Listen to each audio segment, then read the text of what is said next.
شروع اللہ کے نام سے جو بڑا مہربان نہایت رحم والا ہے۔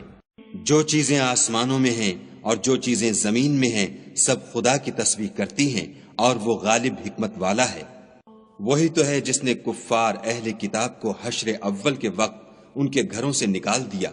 تمہارے خیال میں بھی نہ تھا کہ وہ نکل جائیں گے، اور وہ لوگ یہ سمجھے ہوئے تھے کہ ان کے قلعے ان کو خدا کے عذاب سے بچا لیں گے، مگر خدا نے ان کو وہاں سے آ لیا جہاں سے ان کو گمان بھی نہ تھا، اور ان کے دلوں میں دہشت ڈال دی کہ اپنے گھروں کو خود اپنے ہاتھوں اور مومنوں کے ہاتھوں سے اجاڑنے لگے۔ تو اے بصیرت کی آنکھیں رکھنے والو، عبرت پکڑو، اور اگر خدا نے ان کے بارے میں جلا وطن کرنا نہ لکھ رکھا ہوتا تو ان کو دنیا میں بھی عذاب دے دیتا، اور آخرت میں تو ان کے لیے آگ کا عذاب تیار ہے۔ یہ اس لیے کہ انہوں نے خدا اور اس کے رسول کی مخالفت کی، اور جو شخص خدا کی مخالفت کرے تو خدا سخت عذاب دینے والا ہے۔ مومنوں، کھجور کے جو درخت تم نے کاٹ ڈالے یا ان کو اپنی جڑوں پر کھڑا رہنے دیا سو خدا کے حکم سے تھا، اور مقصود یہ تھا کہ وہ نافرمانوں کو رسوا کرے۔ اور جو مال خدا نے اپنے پیغمبر کو ان لوگوں سے لڑائی بھڑائی کے بغیر دلوایا ہے اس میں تمہارا کچھ حق نہیں، کیونکہ اس کے لیے نہ تم نے گھوڑے دوڑائے نہ اونٹ، لیکن خدا اپنے پیغمبروں کو جن پر چاہتا ہے مسلط کر دیتا ہے، اور خدا ہر چیز پر قادر ہے۔ جو مال خدا نے اپنے پیغمبر کو دیہات والوں سے دلوایا ہے وہ خدا کے اور پیغمبر کے قرابت والوں کے اور یتیموں کے اور حاجت مندوں کے اور مسافروں کے لیے ہے، تاکہ جو لوگ تم میں دولت مند ہیں انہی کے ہاتھوں میں نہ پھرتا رہے۔ سو جو چیز تم کو پیغمبر دیں وہ لے لو، اور جس سے منع کریں اس سے باز رہو، اور خدا سے ڈرتے رہو، بے شک خدا سخت عذاب دینے والا ہے۔ اور ان مفلسان تارک الوطن کے لیے بھی جو اپنے گھروں اور مالوں سے خارج اور جدا کر دیے گئے ہیں، اور خدا کے فضل اور اس کی خوشنودی کے طلبگار اور خدا اور اس کے پیغمبر کے مددگار ہیں، یہی لوگ سچے ایماندار ہیں۔ اور ان لوگوں کے لیے بھی جو مہاجرین سے پہلے ہجرت کے گھر یعنی مدینے میں مقیم اور ایمان میں مستقل رہے، اور جو لوگ ہجرت کر کے ان کے پاس آتے ہیں ان سے محبت کرتے ہیں، اور جو کچھ ان کو ملا اس سے اپنے دل میں کچھ خواہش اور خلش نہیں پاتے، اور ان کو اپنی جانوں سے مقدم رکھتے ہیں، خواہ ان کو خود احتیاج ہی ہو۔ اور جو شخص حرص نفس سے بچا لیا گیا تو ایسے ہی لوگ مراد پانے والے ہیں۔ اور ان کے لیے بھی جو ان مہاجرین کے بعد آئے اور دعا کرتے ہیں کہ اے پروردگار ہمارے اور ہمارے بھائیوں کے جو ہم سے پہلے ایمان لائے ہیں گناہ معاف فرما، اور مومنوں کی طرف سے ہمارے دل میں کینہ و حسد نہ پیدا ہونے دے، اے ہمارے پروردگار تو بڑا شفقت کرنے والا مہربان ہے۔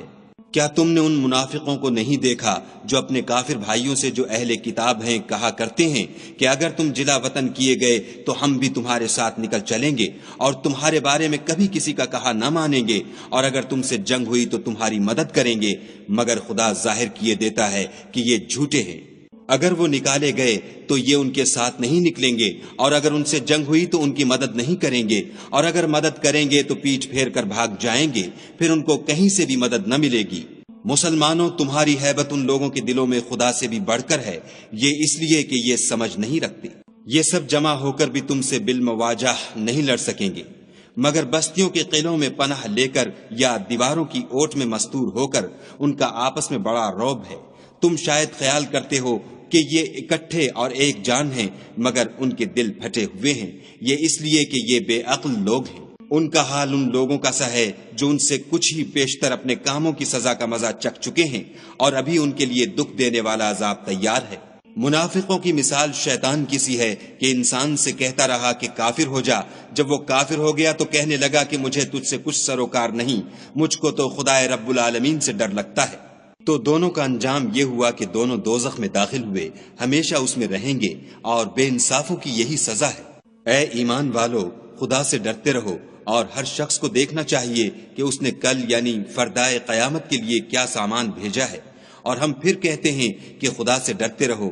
بے شک خدا تمہارے سب اعمال سے خبردار ہے۔ اور ان لوگوں جیسے نہ ہونا جنہوں نے خدا کو بھلا دیا، تو خدا نے انہیں ایسا کر دیا کہ خود اپنے تئیں بھول گئے، یہ بد کردار لوگ ہیں۔ اہل دوزخ اور اہل بہشت برابر نہیں، اہل بہشت تو کامیابی حاصل کرنے والے ہیں۔ اگر ہم یہ قرآن کسی پہاڑ پر نازل کرتے تو تم اس کو دیکھتے کہ خدا کے خوف سے دبا اور پھٹا جاتا ہے، اور یہ باتیں ہم لوگوں کے لیے بیان کرتے ہیں تاکہ وہ غور کریں۔ وہی خدا ہے جس کے سوا کوئی معبود نہیں، پوشیدہ اور ظاہر کا جاننے والا، وہ بڑا مہربان نہایت رحم والا ہے۔ وہی خدا ہے جس کے سوا کوئی عبادت کے لائق نہیں، بادشاہ حقیقی،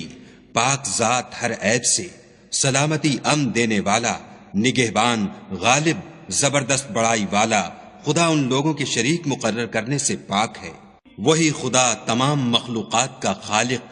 ایجاد و اختراع کرنے والا، صورتیں بنانے والا، اس کے سب اچھے سے اچھے نام ہیں۔ جتنی چیزیں آسمانوں اور زمین میں ہیں سب اس کی تسبیح کرتی ہیں، اور وہ غالب حکمت والا ہے۔